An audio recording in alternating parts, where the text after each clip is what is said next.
Hello, I'm Patrick with Lone Wolf Software, and this is a quick tutorial for ContactWolf, our contact management software. And today I'm going to show you quickly how to set this up for network configuration.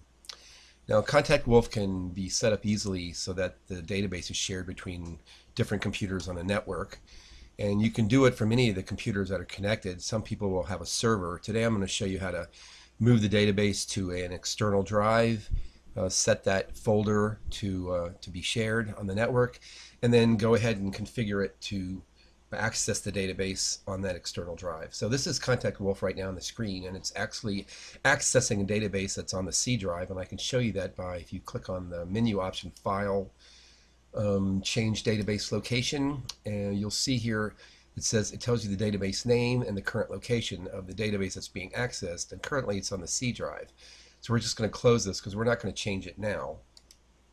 So one way to do this is to just move the database to some other computer that's on the network, or maybe a server location. In this case, we'll do it on an external drive. So if you open File Explorer, and you can do that on a Windows 10 computer simply by clicking on the Start button and selecting File Explorer. Windows 7, 8, I believe you have to go to the Accessories menu or folder and then find Windows or File Explorer. In this case, I already have it set up here. So this is what File Explorer looks like. Now this is the F drive, which is an external drive. So if you just right click, so you can, let me just show you how you can move around. So you can go to your PC. In this case, this My Book drive is the F drive or external drive. I just double click on it to open up the F drive. We're going to create a folder, so simply right click, select New Folder, and then we'll just name the folder ContactWolf Database. And you can see this folder here is now ContactWolf Database. So we want this folder to be shared on the network, otherwise other users might not have access to the database that we're going to move here. So simply right click on the folder, select Properties, go to the Sharing tab, click on the Share button. Let me move this up here. And right now we have it set so that everyone will be able to read and write, and Lone Wolf, of course, is the owner. I'm the owner. So it's simply as simple as clicking the Share button, and it's now shared on the network. Click Done, and now you have a folder that you've created on an external drive that's shared on the network. What we're going to do now is move the database from ContactWolf into this folder on the external drive, and then set it up so that all users have access to this database on this drive.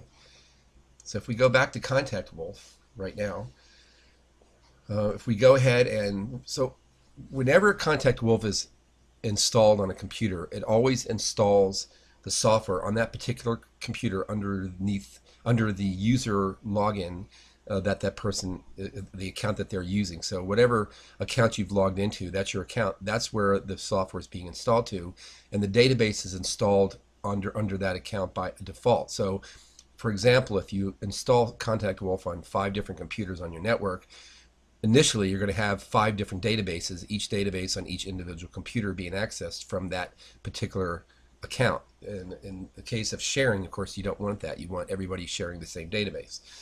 So to do that, we're going to go ahead and click File again, Change Database Location, and again it shows you where it's currently being accessed on the C drive in this path, this folder path right here.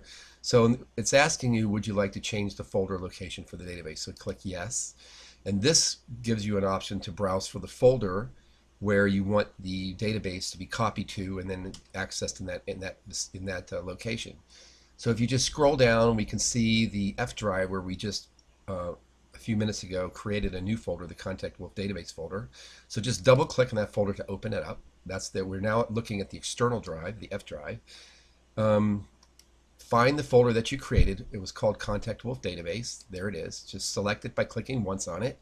Click OK, and now it's asking you, it says the folder path. It's showing you the folder path that you just selected, and it tells you the database path right here that's also explicitly stated, and then it just asks you to confirm database location change. So click Yes.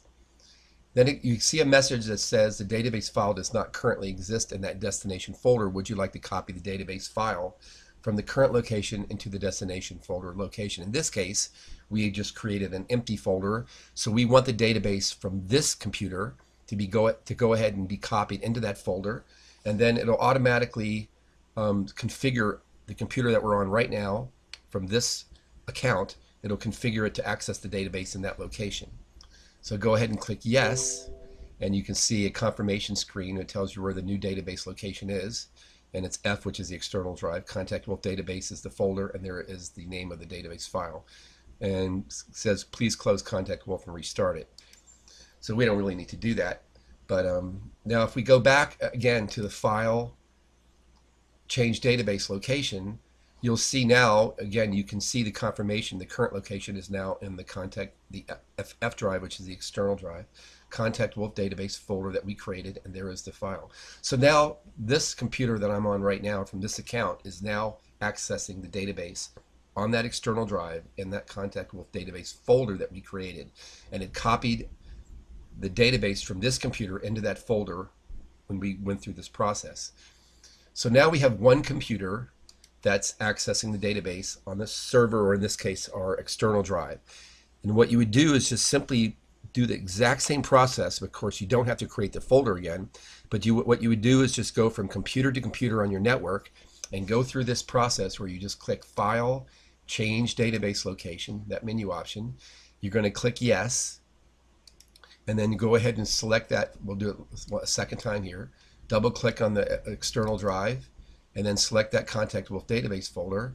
Click OK, and you'll see that it's asking you to confirm.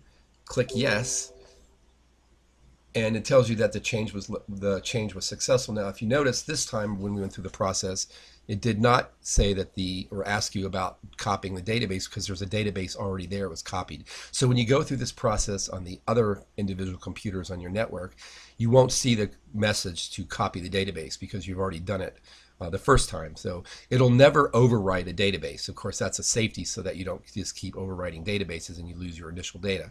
So you'll only see that message to copy the database the first time. After that, when you go through your other computers to select that exact same folder location, you won't see that one message to copy the database again.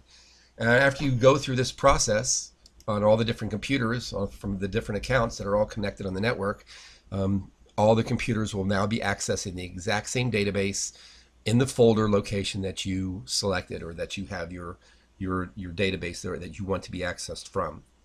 And that's pretty much all there is to it. It's very simple. The process where you select this file, change database location, actually changes something called a user DSN. Contact Wolf uses a relational database that has to be registered at each computer. The user DSN is actually what does that. And I can show you quickly. There is an option in Windows. It's a ODBC manager, and if you, let's see, the ODBC Data Source Administrator 32-bit. Now, even though you have a 64-bit computer, 32-bit databases are just fine, and they're also used extensively on 64-bit computers. It's completely backwards compatible, so there's no problem there. But you want to use the 32-bit ODBC manager if you ever try to configure the database, Contact Wolf database. In this case, the Contact Wolf database is CWDB240. You can click Configure, and you can actually change this location from this screen also. And you can also set some properties of sharing or read and write, access privileges, things like that. But I would recommend that you use the option in Contact Wolf to go ahead and change the database locations, and that will automatically, behind the scenes in the background, it'll reconfigure the user DSN for you, so you don't have to worry about this. Okay, well, that's all for today. I hope that was a helpful video, and you'll look for more videos in the future. Thank you.